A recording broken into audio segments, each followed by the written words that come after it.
Yesus datang untuk melayani. Mari kita baca ayat pokoknya. Markus 10 ayat 45. Karena anak manusia juga datang bukan untuk dilayani, melainkan untuk melayani dan untuk memberikan nyawanya menjadi tebusan bagi banyak orang. Ayat yang kita baca ini adalah ayat pokok sebenarnya, ayat kunci dari Injil Markus. Kita tahu ada 4 Injil, Matius, Markus, Lukas, Yohanes. Mengapa 4? Bicara tentang 4 segi, 4 sisi, 4 penjuru dunia Injil harus disebarkan. Tapi juga di dalam 4 Injil ini, Yesus ditampilkan dengan profil yang berbeda. Dan di dalam Injil Markus, Yesus ditampilkan sebagai profil seorang hamba yang melayani dan melayani, gak ada keselnya, gak ada capeknya, terus melayani sampai di atas kayu salib. Dan inilah ayat kunci daripada Injil Markus. Bahwa apa? Dia, anak manusia itu, datang bukan untuk dilayani, melainkan untuk melayani, dan untuk memberikan nyawa menjadi tebusan bagi banyak orang. Dan inilah sebenarnya adalah esensi, inti dari Natal itu. Bahwa Yesus lahir di dalam dunia ini, bukan dia lahir untuk disanjung, untuk ditinggikan, untuk dilayani, untuk mendapat sambutan yang sorak-sorai. Sudah itu Tuhan Yesus tidak lahir di dalam istana. Sampai orang Majus pun keliru. Saudara. Dia memilih satu tempat yang tidak pernah terpikirkan, yaitu di sebuah kandang. Yesus Kristus lahir di dalam dunia ini. Kita setiap tahun merayakan, bukan? Tapi banyak orang lupa apa sih sebenarnya arti dari Natal itu. Firman Tuhan berkata bahwa Yesus datang adalah untuk melayani, bukan untuk dilayani. Biarlah ini kita mau camkan. Di dalam Filipi, Paulus juga menekankan hal ini. Filipi 2, terutama mulai ayat 5 sampai ayat yang ke-8. Dikatakan bahwa dia datang mengambil rupa seorang hamba. Dia menjadi manusia. Tapi manusia yang model mana yang diambil oleh Tuhan? Karena manusia itu tingkatannya banyak berbeda, bukan? Tingkat sosialnya berbeda, bukan?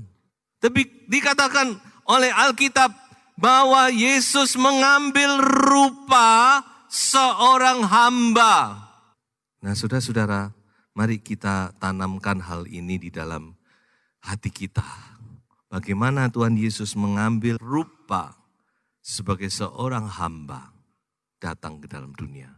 Sebab itu, dia adalah mendapat gelar Raja Hamba. Servant King. Dia raja, tapi dia adalah raja yang melayani. Dia hamba, tapi dia adalah raja. Ini luar biasa. Tidak ada yang namanya raja itu melayani. Tapi Yesus adalah raja yang melayani. Dia hamba yang sebenarnya adalah raja. Nah, saudara-saudara, biarlah ini menjadi teladan kita, patron kita, dan semangat kita dalam kita menyambut Natal ini. Nah, lebih jauh saya mau bahas apa itu seorang hamba. Apa arti menjadi seorang hamba? Yang pertama, saudara-saudara, hamba itu rela untuk tidak dikenal.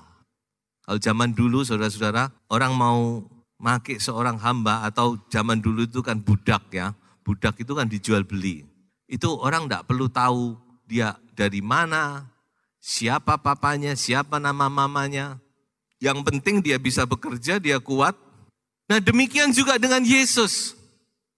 Kalau saudara membaca di dalam Injil Markus tidak pernah mencantumkan asal-usul daripada Tuhan Yesus. Injil Matius ada, Injil Lukas ada, Injil Yohanes ada. Hanya Yohanes ditampilkan Yesus itu asalnya dia Allah, firman yang menjadi daging. Tapi Injil Markus, saudara baca, tidak pernah mencantumkan asal-usulnya.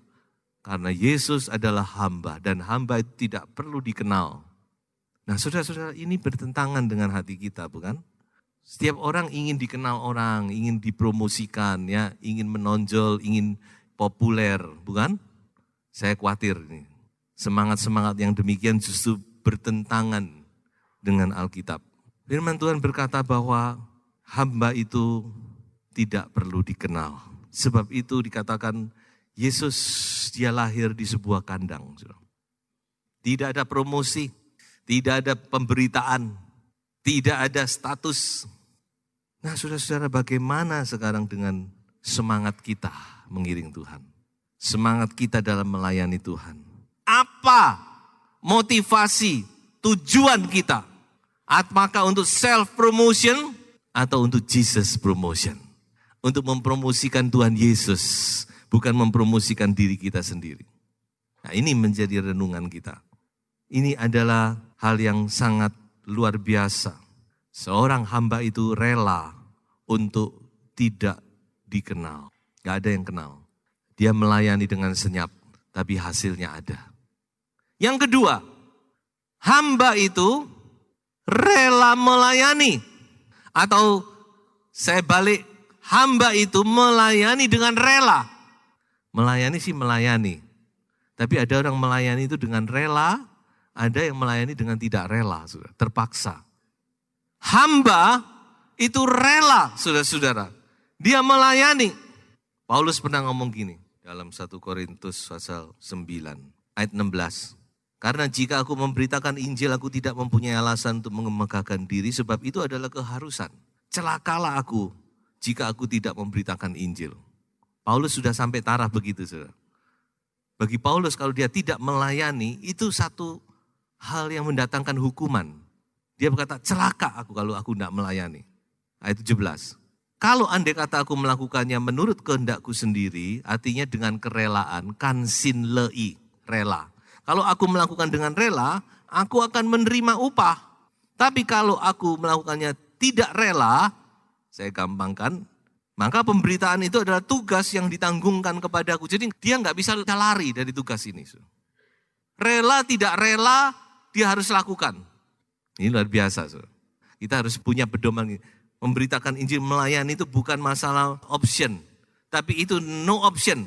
Dia harus lakukan. Tinggal sekarang kita mau rela atau tidak. Dikatakan oleh Rasul Paulus, kalau aku rela, aku menerima upah. Kalau tidak rela pun, aku tetap harus melakukan. Makanya lebih baik kita rela, bukan? Rela melayani. Pelayanan itu ada dua arah. Ada vertikal, ada horizontal.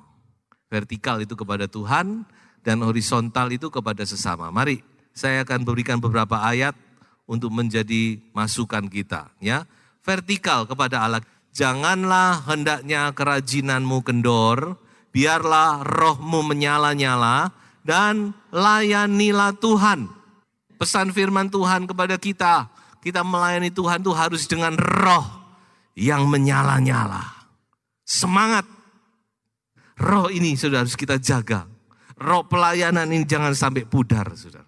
Saya tahu banyak di antara kita yang sudah melayani Tuhan sekian lama.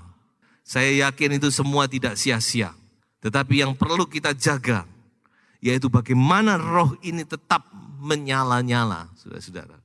Tidak pudar, tidak menjadi surut. Api itu tidak padam, tetapi terus menyala-nyala, bahkan makin menyala-nyala menjelang kedatangan Tuhan yang kedua kali.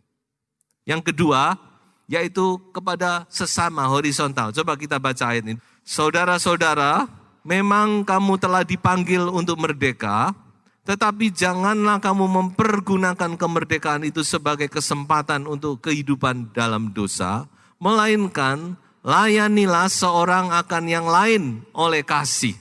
Di pesan firman Tuhan, kita yang melayani sesama, layani itu dengan kasih, saudara-saudara. Dengan kasih Kristus. Saya percaya kasih itu sudah Tuhan berikan dalam hati kita. Tinggal kita praktekkan, kita alirkan. layanilah seorang akan yang lain sesuai dengan karunia yang telah diperoleh tiap-tiap orang sebagai pengurus yang baik dari kasih karunia Allah. Yang kedua dikatakan kita layani itu sesuai dengan kasih karunia. Dengan karunia, dengan talenta yang Tuhan beri. Masing-masing kita punya talenta sendiri-sendiri ya. Apa yang saudara punyai saya tidak punyai. Apa yang saya punyai saudara tidak punyai. Nah mari itu kita pakai sebagai alat untuk kita melayani sesama. Dan yang ketiga, pesan firman Tuhan, kita singkat saja, layani Tuhan dengan sukacita. Ya, dengan sukacita. Sukacita itu karena rela. Sebaliknya kalau orang tidak rela, dia pasti bersungut-sungut, ngomel dan sebagainya. Mari, saudara, dalam rangka kita menyambut Natal ini, kita mau melayani dengan sukacita, hati yang sukacita, saudara. Kemudian kita melihat poin yang ketiga, apa itu artinya menjadi seorang hamba? Hamba itu adalah rela menderita, rela untuk berkorban. Makanya tadi dikatakan dia bukan cuma melayani, tapi dia memberikan nyawa, sampai nyawa. Seorang hamba itu rela untuk menderita. Penderitaan itu skupnya lebar. Dari yang paling ringan sampai yang paling berat. Yang paling berat tentu adalah nyawa diberikan. Tapi ada bentuk-bentuk yang kelihatannya sederhana, ringan. Misalnya ketidaknyamanan. Ada hal-hal yang tidak nyaman. Tapi rela dilakukan. Banyak, saudara. Nah itulah hakikat daripada seorang hamba, saudara. Karena melayani itu identik dengan pengorbanan. Hamba itu rela untuk menderita. Di dalam 1 Petrus pasal 4 dikatakan kalau kamu menderita karena kebenaran, menderita karena kehendak Tuhan, menderita karena seizin Tuhan, apakah itu bentuk apapun juga, kamu harus bersukacita, bergembira. Karena apa? Roh kemuliaan Allah ada padamu. Gak semua orang, saudara. Saudara boleh cari seluruh Alkitab. Ayat semacam ini tidak pernah muncul lagi. Hanya kepada orang yang rela untuk memikul bagian yang ditentukan oleh Tuhan. Setiap orang gak sama. Bagian saya dan bagian saudara gak sama. Tapi mari kita mau pikul itu dengan kerelaan, saudara. Karena penderitaan itu juga satu penghargaan, bukan? Kita dianggap layak.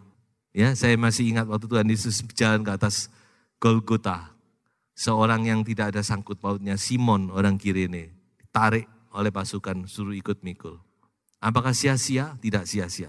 Saya bisa tunjukkan dalam Alkitab, akhirnya Tuhan pakai anak cucu Simon ini menjadi hamba-hamba Tuhan yang luar biasa. Kalau Tuhan memang izinkan, tentu kita tidak mau. Tapi kalau itu memang bagian yang Tuhan sudah tentukan, kita mau layani Tuhan dengan satu hati yang rela, saudara-saudara. Rela. Untuk kemuliaan nama Tuhan. Dan yang keempat, hamba itu apa? Siap untuk dimuliakan. Siap untuk menerima kemuliaan. Saudara, Tuhan itu adil. Tuhan tidak pernah berutang, amin. Seberapa banyak saudara berikan untuk Tuhan, Tuhan pasti kembalikan dengan berlipat kali ganda. Hamba itu akan menerima kemuliaan Tuhan. Kalau saudara melayani dengan sukacita, dengan sungguh-sungguh, hanya memandang kepada Tuhan, saudara percayalah, Tuhan akan muliakan saudara. Karena ini adalah firman. Muliakan di dunia sampai ke dalam sorga. Yang penting sorga, karena itu kemuliaan kekal. Kalau dunia ini kan sementara. Hamba itu juga siap untuk menerima kemuliaan, saudara-saudara. Mari kita mau melayani dengan semangat. Kita mau melayani dengan sungguh-sungguh. Kita mau melayani dengan rela, saudara. Nah, sebagai akhir kata, spirit Natal adalah spirit pelayanan. 圣诞节的精神就是服侍的精神，设计的精神。Roh, spirit pelayanan, spirit yang berkorban. Sebab itu mari kita menyongsong Natal dengan roh yang rela melayani. Agar berkat-berkat Natal dicurahkan dengan limpah atas kita semua.